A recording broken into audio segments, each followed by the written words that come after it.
Ayan, ito naman po ang tanim kong mga talong.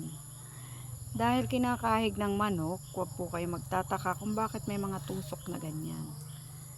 Ayan.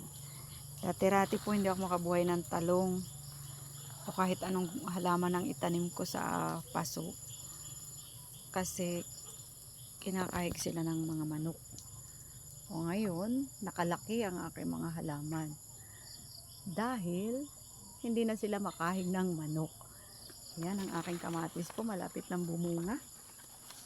Tingnan nyo naman. Mukhang gusto ng bumunga talaga nito. Eto, may bulaklak na siya.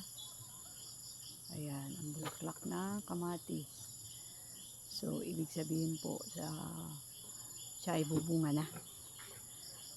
Ayan.